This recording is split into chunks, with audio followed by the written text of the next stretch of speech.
we need to persevere to start, so that as we trust God for grace, we're able to establish businesses that in the long run are able to support us and our families and our children and people even coming before us.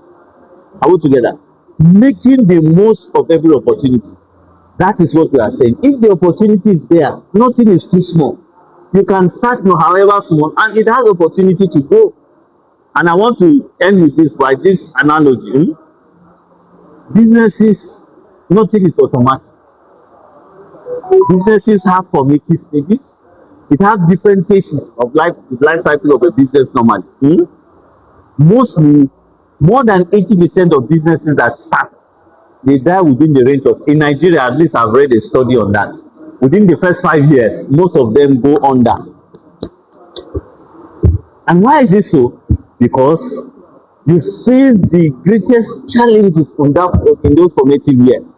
And if you're able to persevere and endure through it, eventually, once it gets on its feet, it's easier to run it and to manage it, even though you have to keep innovating. But at that point, it is more stable. A child, for example, when we talked yesterday, I was thinking of a child. When you give birth to a child today, does it suddenly start walking and running on his feet? Sometimes our expectations is that as you start the business today, by next month, you should be able to have 500,000 out of the business to take care of your needs. Are we together?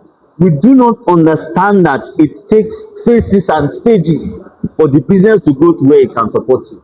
When you give birth to a child, as if it doesn't even work from the beginning. Abi? But it doesn't mean that the child has no potential to work. It will eventually work. Most times you see the business, you say, it's not profitable. Wait until you see somebody that persevered through the same business and see what is getting out of it. Are we together? If you have a baby and it's not up to 8 months, you say, oh, you are impatient with the baby, stand up and walk. Is it going to change anything? Because the time has not come for it to be on its feet. Sometimes you can learn lessons from those natural events of life. Eventually it grows. After some time he starts walking, and he's a toddler. What happens to a toddler normally? You walk, you fall, you walk, you fall, you walk, you fall. Until he gets where the legs are strong, and he's able to support himself adequately. And then before you know it, he can run all over the place, and you be the one to try to control him from running. So ideally, we must have that mindset that business goes through phases, and we must persevere and we must endure. Another thing is, we don't have, one of the issues that we felt was very critical also, I'm just mentioning those things I feel are very important for us, is that we have this culture of wanting to take care of ourselves from the business prematurely. The capital of a business is 100,000. You are making 5,000 every week, let's suppose, from the business venture, or 10,000. Instead of saving to plow back, typically what do people think of?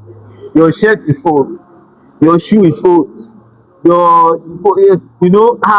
you need to buy a new car. The business has not yet put on its feet yet. So we are anxious to get gratifications from those ventures that are still very, very, at the formative stages. So most times we spend the business away. And after some time, you've used it for your business, you bought a new shoe, you bought a new car, you bought iPhone 17, and then the capital is gone when you should be saving. And we remember the example you gave us last week of somebody that had 900,000 in his account, but was begging someone to give him 500 naira to eat. And why was it so? He said when he saw it, he was mad. And what did he tell you? He said, this is my business money. He's like Igbo man. He said, this is business money.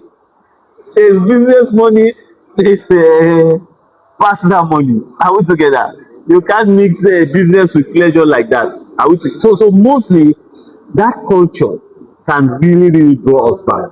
But as far as I know, there's almost no business that you can do genuinely that has no potential of being profitable. There is none.